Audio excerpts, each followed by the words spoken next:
Hello, नमस्कार sir. मी scholarship मित्र बोलतोय. बोला.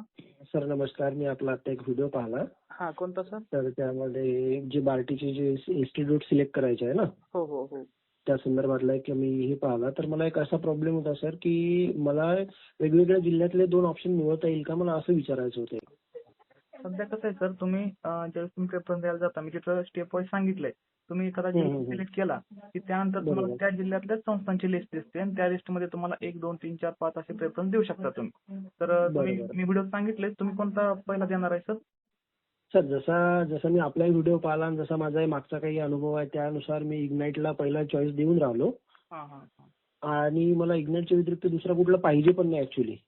बरोबर. तरी पण तुम्हाला सर तिथं 5 रेफरन्स निवडता येतील. म्हणजे 2, 3, 4, 5 असे इतर कोणते देऊ शकता तुम्ही. जर तुम्हाला पहिला द्यायचा असेल इग्नाइट अकॅडमी तर बिनधास्त द्या. पण कशासाठी, म्हणजे तुम्हाला इग्नाइटचं कोणती गोष्ट आवडली? हा, इग्नाइटचं सर काय आहे, याच्या आधी पण मी इग्नाइटमध्ये क्लास केलेले. तिथलं जे टीचिंग आहे, तिथला जो स्टाफ आहे आणि ज्या प्रकारे तिथून फीडबॅक येतो, ज्या प्रकारे सपोज मी कॉल केलेला, हा हा आणि ज्या प्रकारे मला तिथून माहिती मिळते प्रत्येक गोष्टीची एकदम प्रॉपर आहे. ऍक्च्युली मी अमरावतीला राहतो, 600-700 किलोमीटर दूर. पण जेव्हा मी कॉल करतो मला असं वाटतं की मी म्हणजे जवळच कुठेतरी कॉल केलेला माझ्या आणि पूर्ण प्रॉपर माहिती मला मिळत आहे. एक जी ऍश्युरिटी आहे सर तिथली. नाही, मागच्या वेळेला आणि मागच्या मागच्या वेळेला सर माझे काही मित्र तिथे होते ना, तर त्यांना जे काही फॅसिलिटीज प्रोव्हाइड झाल्या इग्नाइट कडनं त्या सुपर्ब आहेत.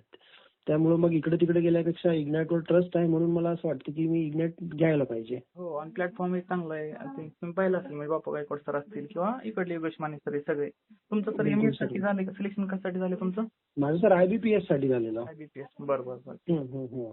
निवडू शकता सर.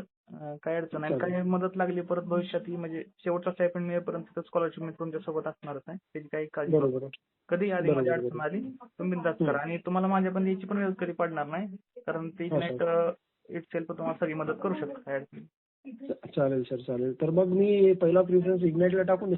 आणि सर मला जर इग्नाइटच्या व्यतिरिक्त दुसरं कुठलं पाहिजे नाही फॉर एक्झाम्पल, आणि जर मी फक्त एकच ऑप्शन टाकलं तर चालेल का? नाही, चालेल ना. आणि तसं नाही करता येणार सर. 5 निवडायचे आहेत ना तुम्हाला. पहिला प्रेफरन्स माझा द्यायचा ना इग्नाइट अकॅडमी, तो बिनधास्त द्या. पण दुसरे पण प्रेफरन्स 2, 3, 4, 5 असे देऊ शकता, कुठलेही टाका वेगळे. आणि मगच तुम्हाला ते ओटीपी टाकून तुम्हाला फ्रीज करता येईल. फक्त टॅब वगैरे अशा गोष्टी कुठलाही क्लास तुम्हाला देऊ शकणार नाही. कुणी तुम्हाला आश्वासन देऊ शकतो की टॅब देतो, काही पैसे देतो, तसं कुठल्याही गोष्टीवर विश्वास ठेवू नका तुम्ही सर. बरोबर आहे सर. तसं स्पष्ट नोटिफिकेशन झालेलं आहे, त्यामुळे आता तो काही विषयच नाही नाही, राहिला. बार्टीने स्वतःहून सांगितलंय, क्लासेसलाही सांगितलंय, जर कोणी टॅब देतो म्हणलं त्यांच्यावर कारवाई होईल. आणि मुलांनाही बघा, तुम्ही ज्यावेळेस तुम्ही ओटीपी टाकाल, सबमिट कराल, आय एक्सेप्ट येतं, त्याच्यावरती जे लिहिलंय ना ते वाचा तुम्ही. तिथं सांगितलंय की आता जर कोणी पैशांची मागणी केली, टॅबची मागणी केली, तर त्यांच्या विद्यार्थ्यांवर कारवाई होऊ शकते. त्यामुळे तसं पण करू नका. आणि सगळ्यात महत्वाचं, बार्टीच्या योजनेमागचा हेतूच आहे की तुम्हाला 2-4 महिने स्टायपेंड देणं, हा हेतू नाही. तुमचं कोणत्या ना कोणत्या एक्झाम मध्ये सिलेक्शन झालं पाहिजे, हा प्रामाणिक होतोय. मग त्या हेतूसाठी आपण सगळ्यांनी केलं पाहिजे. चालेल सर, चालेल. ठीक आहे सर, मग मी ती प्रोसेस करून देतो आता. निवडा, बिनधास्त निवडा, आणि अकॅडमीलाही कॉल करा. ते तुमचा कॉल उचलते. त्या मदत लागली कधी तर मला तुम्ही स्कॉलरशिप मित्र म्हणून कधीही कॉल करू शकता. ओके सर, चालेल. ठीक आहे सर, थँक्यू सर. धन्यवाद. चालेल.